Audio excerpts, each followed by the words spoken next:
Bonjour et bienvenue à toutes et à tous dans cette nouvelle vidéo.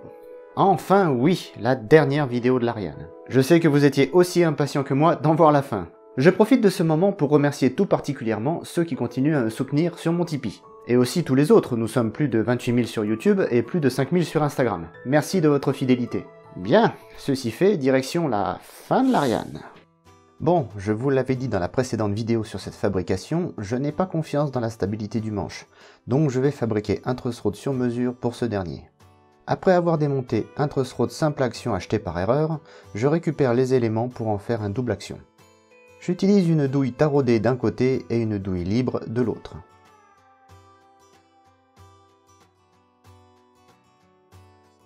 Je tourne une tête de réglage type Musicman que je vais souder en place.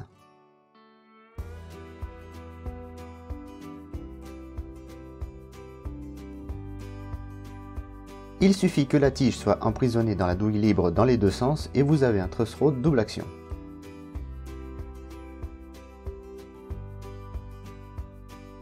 J'enduis le truss de graisse au silicone pour éviter la rouille et je l'enferme dans de la gaine thermo-rétractable.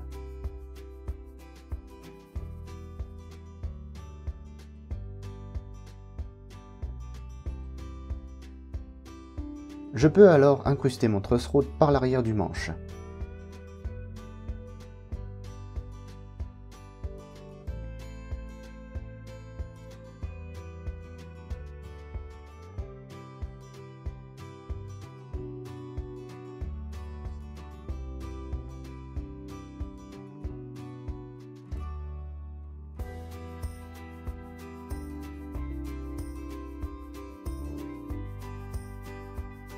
Une baguette d'ébène collée fermera la défonce.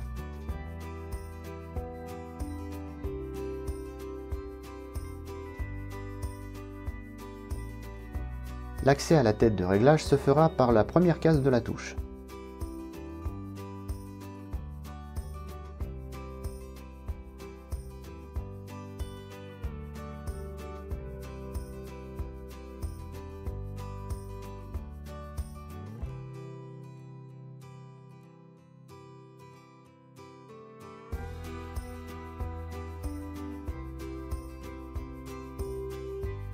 Je peux recoller mon talon que j'avais désépaissi pour faciliter le défonçage.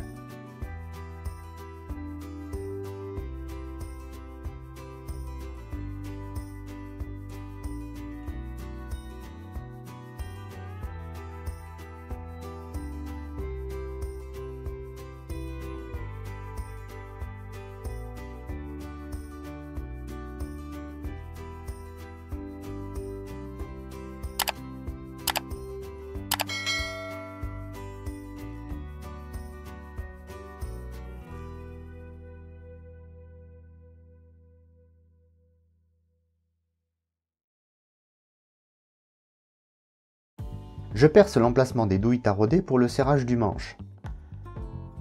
J'utilise une douille sacrifiée avec un biseau fait à la meuleuse pour tarauder dans le bois aux dimensions des douilles. En ce qui concerne ces dernières, il en existe plusieurs types. À droite, un modèle bas de gamme, à gauche, un modèle bien plus fiable, plus massive. Évidemment, je vous conseille celle de gauche, les deux sont trouvables sur Amazon. Bon, tout est prêt pour incruster le manche à la caisse. Je commence par placer ce dernier parfaitement à sa place. Deux profilés en alu serrés contre lui permettent d'aligner avec la caisse et son axe. J'enlève le plus gros de la matière à la mèche à bois et je continue au ciseau à bois.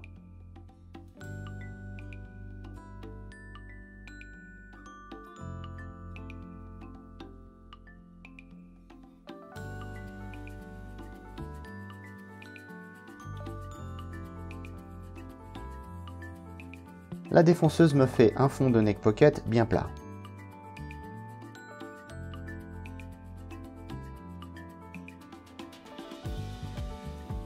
Des petites vis appointées tracent l'emplacement des trous de vis pour le serrage.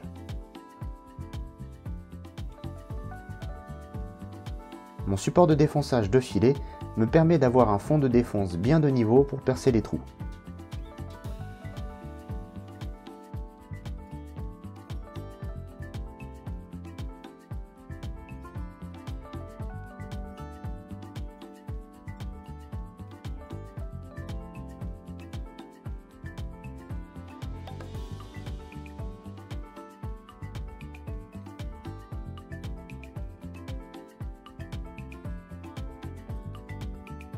je prépare un gabarit pour sculpter mon talon plus facilement à la défonceuse.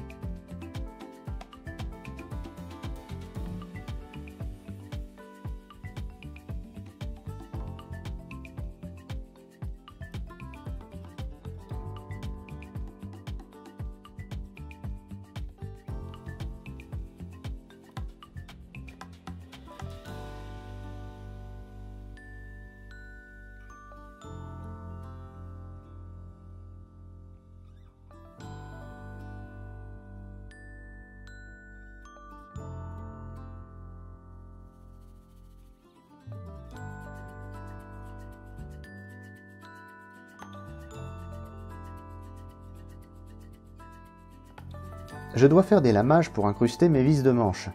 Je fabrique alors une mèche auto-centreuse pour ce faire.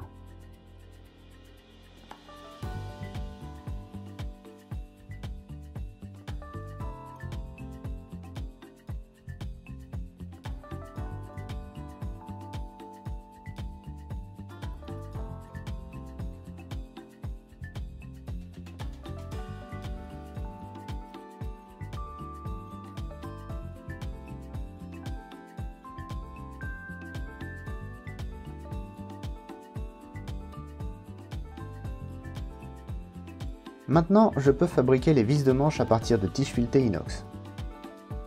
Je fais une douille filetée avec une vis à tête à laine d'un côté et la tige filetée de l'autre, le tout collé à la cyano.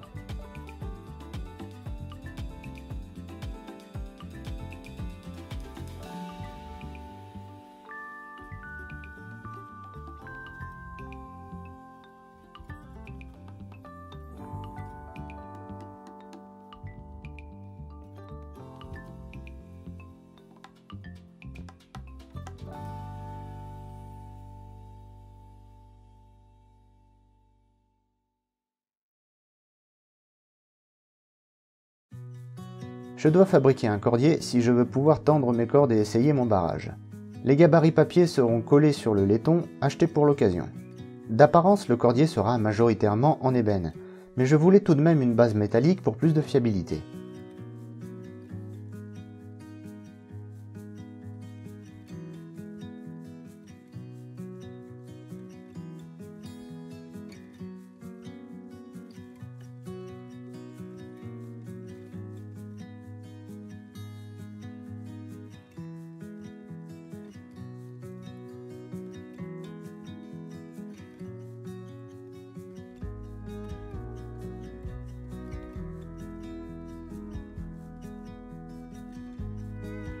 Pour faire la liaison avec le support, j'ai besoin d'épaisseur en bout de cordier. Je brasse donc un morceau de laiton à l'étain. J'assurerai le verrouillage mécanique de la pièce plus tard.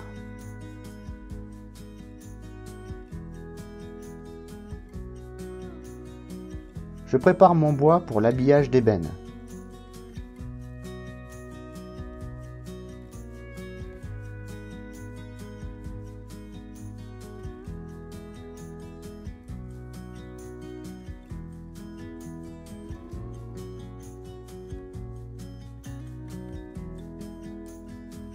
Qui est collé en place à la cyano.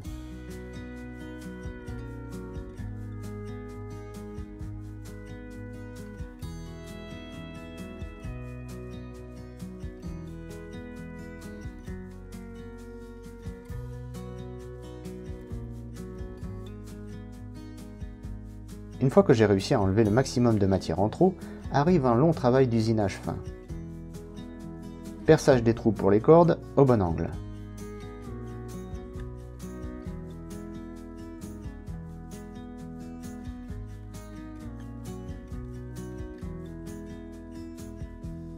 J'assure mon habillage bois avec des micro-vis.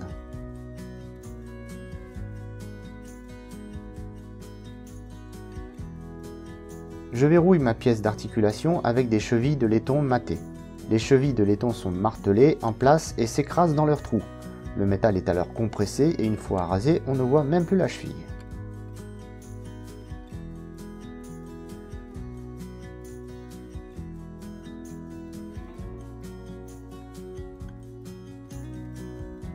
Je prépare la décoration de joint d'éclisse qui ici sera en adéquation avec le cordier.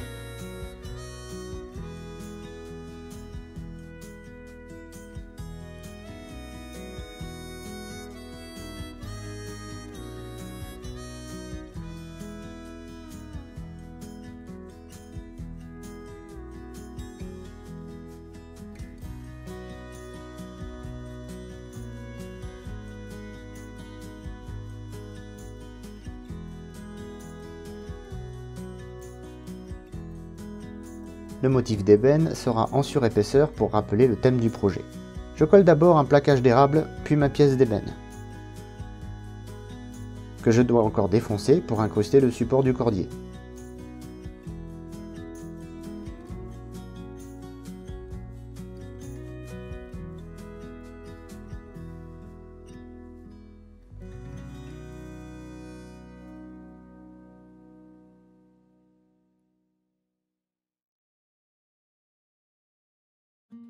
Toujours dans l'optique de corder la guitare, je dois renforcer une partie de la tête qui risque de présenter une trop grande flexibilité.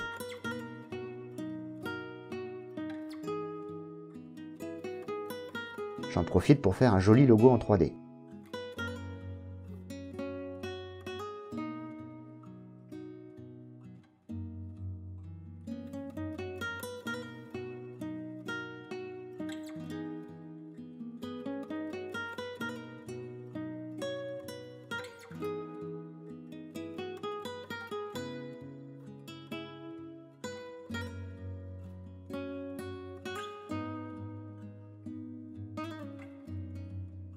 Je pose mes mécaniques.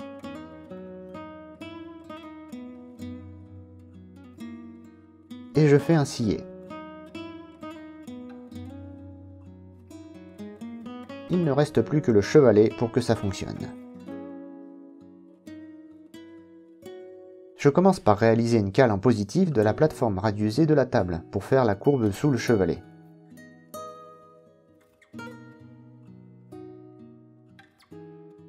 Puis je colle une barrette de laiton pour le sillet de chevalet.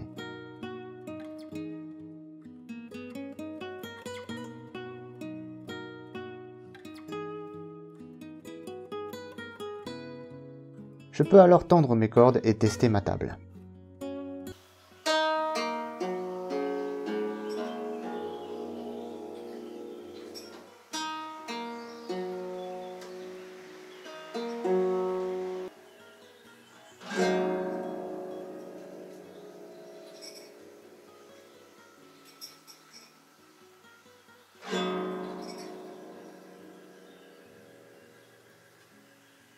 Puis je peux ajuster mon barrage de table en fonction du résultat. Il est un peu trop fort, je vais l'alléger un peu. En utilisant les mécaniques, je me suis aperçu que leur rotation est loin d'être idéale. Aussi, je vais radicalement les faire monter en gamme. Déjà, je remplace le corps en ébène par un en laiton avec un blocage de la corde.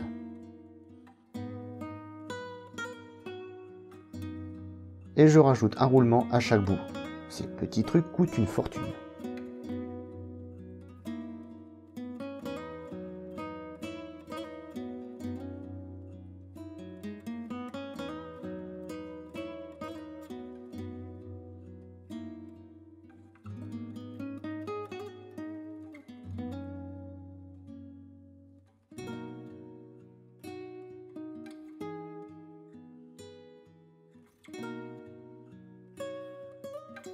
Pour améliorer encore le son, je vais affiner le bord de la table, comme une suspension de membrane de haut-parleur. Cette dernière pourra vibrer plus facilement, mais sans affaiblir le barrage.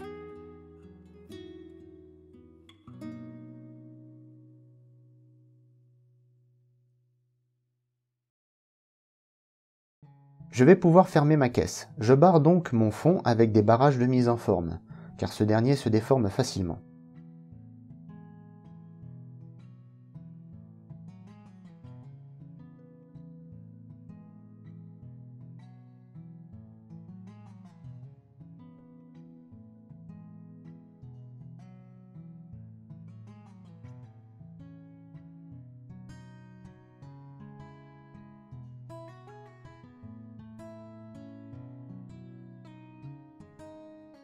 Je supprime le barrage d'axe du fond qui rigidifiait l'arrière de la caisse en absence de fond. On m'a conseillé de le faire pour de meilleures basses, histoire que le fond puisse vibrer lui aussi. 2 petits pions de centrage pour que le fond ne glisse pas au collage.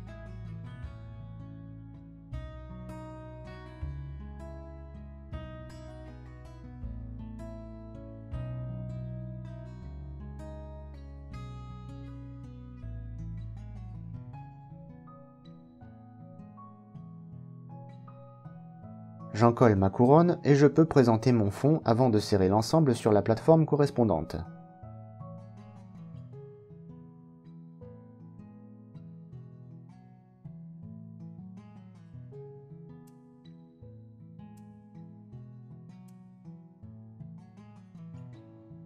La caisse est fermée. Maintenant, il faut la peaufiner.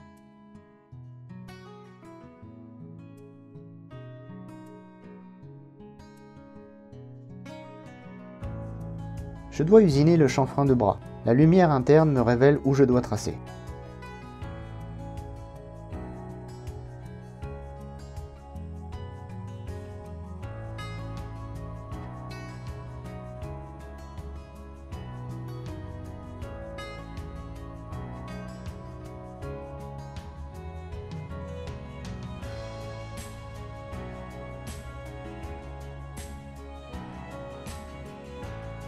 C'est parti pour la longue étape de la filetterie. Je commence par le fond. Je pose ma caisse sur mon support réglable, il me permet de mettre la caisse de niveau pour réaliser les feuillures de filet. Mon dispositif avec la défonceuse suspendue est bien pratique pour cette étape.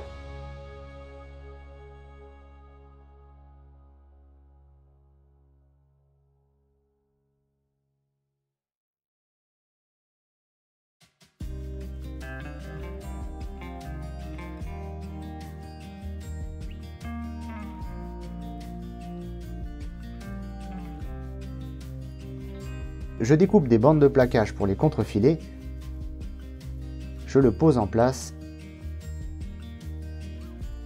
et je le colle par l'arrière avec de la cyano.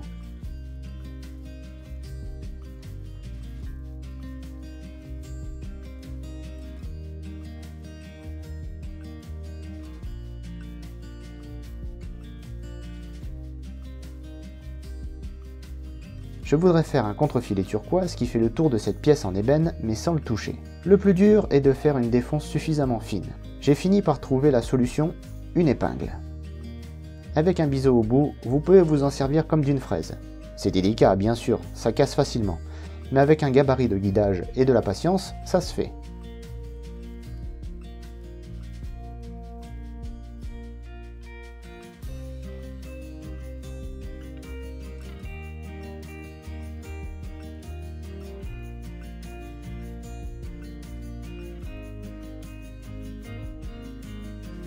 Je continue alors mon contrefilet turquoise qui fait tout le tour de la caisse.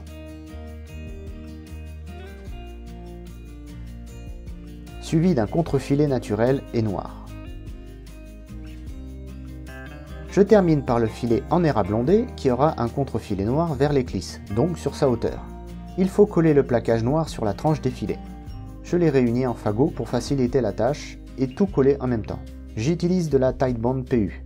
Sinon, le contrefilet se décolle à la chaleur du fer à cintrer.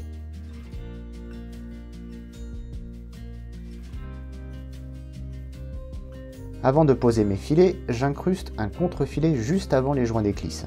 Vous comprendrez l'utilité juste après.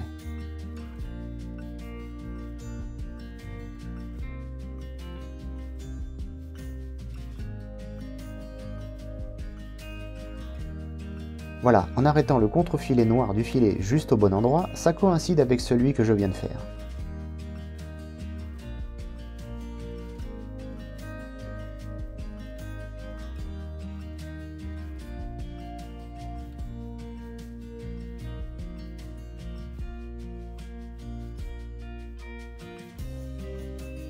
Je peux enfin cintrer mes filets et les coller.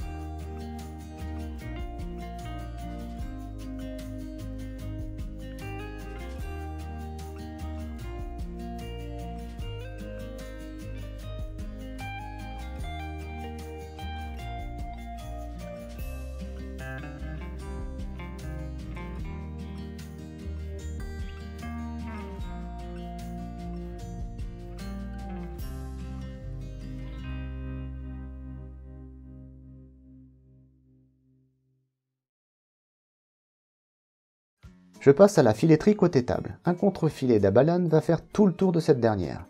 Je défonce mes feuillures en conséquence. Un premier contrefilet noir.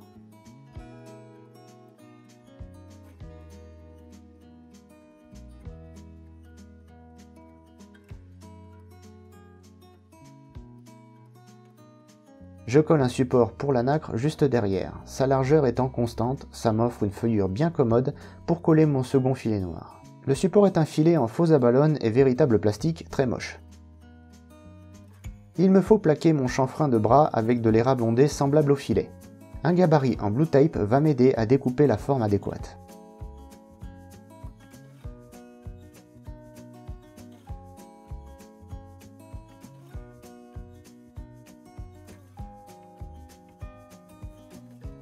Il suffit de cintrer la pièce pour l'adapter.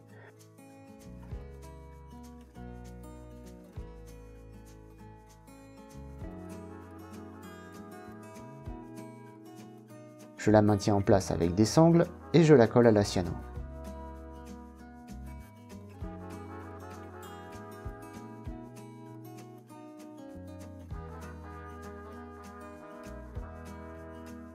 Je peux alors coller mes filets en érable ondé. Ici aussi, j'arrête le contre-filet noir au bon endroit.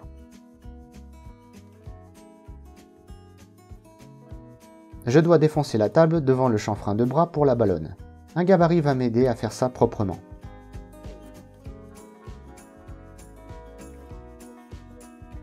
Mes deux contre-filets noirs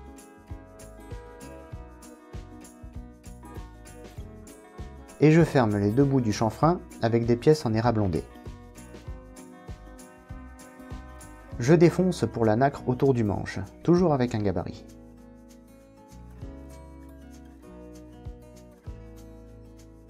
C'est le moment d'incruster mon abalone laminé.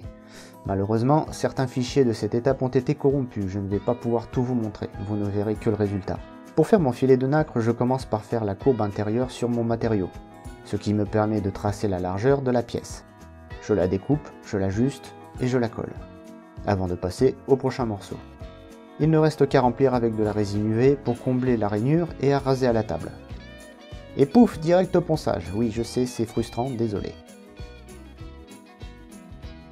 Pour la finition des trous de manche, j'incruste une bague de laiton. Je fais un lamage avec une fraise faite maison.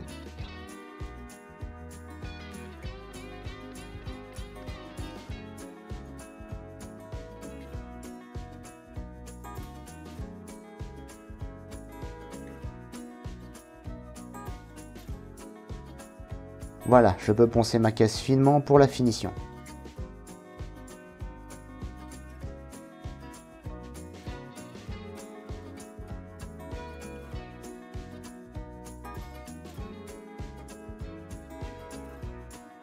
Avant le vernis, je voudrais rajouter un petit détail. Une ombre à l'aérographe derrière certains contrefilets pour simuler un relief entre les deux pièces.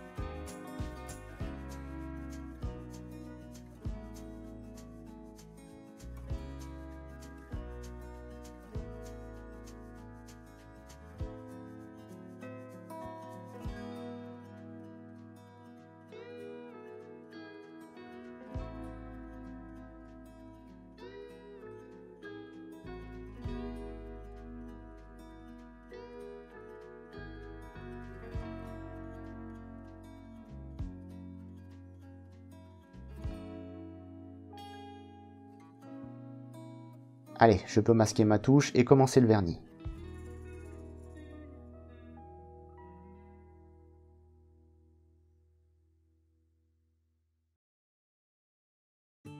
Après deux premières couches de vernis pour faire un fond dur, je dépolis pour commencer le vernis de finition.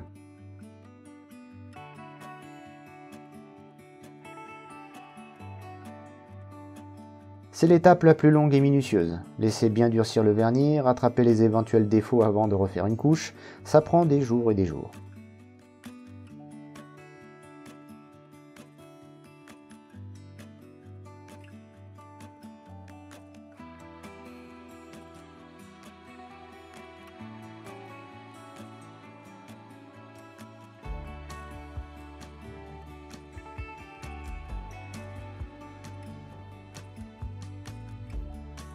Quand le vernis est parfait, il suffit alors de le poncer au 2000 puis 3000 et de le polir.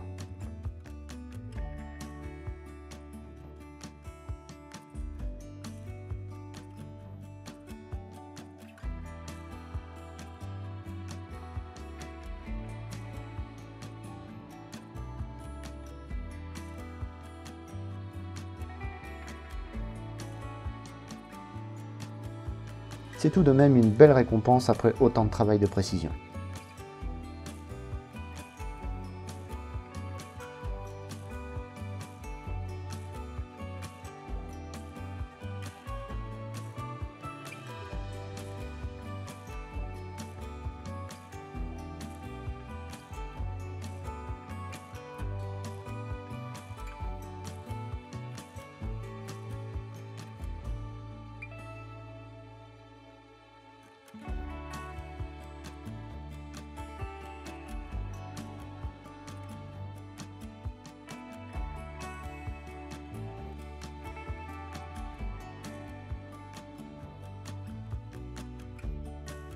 J'ai un souci avec les trous de vis de manche. Le vernis ne tient pas bien sur le laiton et il s'écaille. Impossible de faire une finition correcte. Je fais alors une petite décoration en impression 3D qui finalement est bien plus jolie.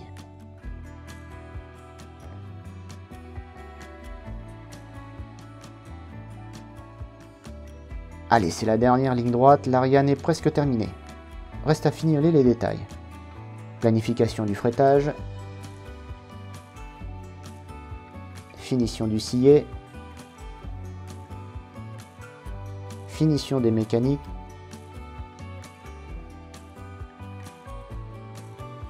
du cordier.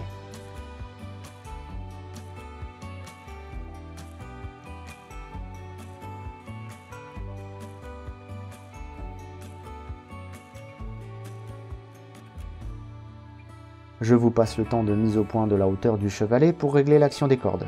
Le nylon met tellement de temps à trouver sa tension définitive que ça prend des jours. Une fois bien réglé, le chevalet parfaitement à sa place, je colle 2 petites pièces d'ébène qui empêcheront le chevalet de bouger.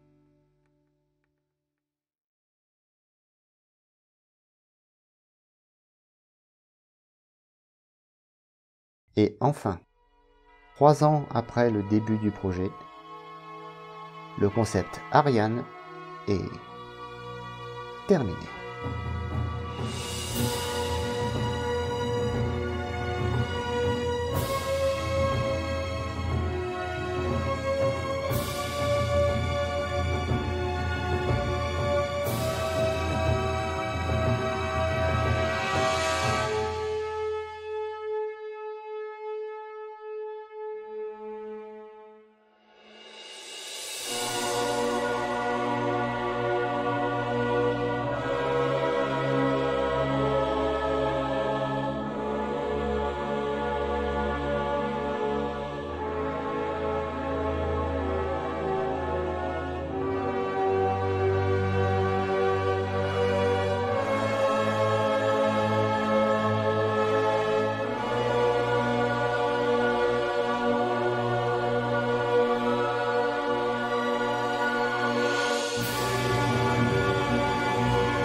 Et voilà, maintenant je vais la surveiller pendant un moment pour accompagner ses premiers temps. Il y a toujours une période plus ou moins longue après fabrication où l'instrument évolue. Les tensions se stabilisent et la structure se fige. On dit d'ailleurs que l'instrument s'ouvre. Il faut donc plusieurs semaines où le son va évoluer, gagner en sustain, en richesse et en projection. Je ne vous fais pas de démonstration sonore dans cette vidéo car il me faudrait des jours pour pondre quelque chose de correct et je ne veux pas retarder la sortie de la vidéo.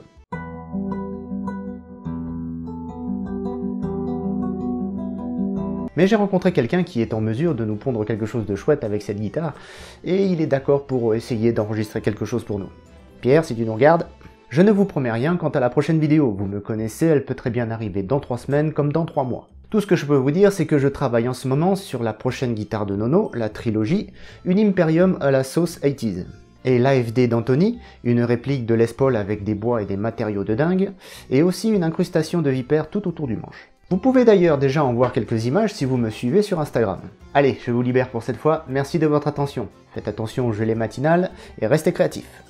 Plein de bisous!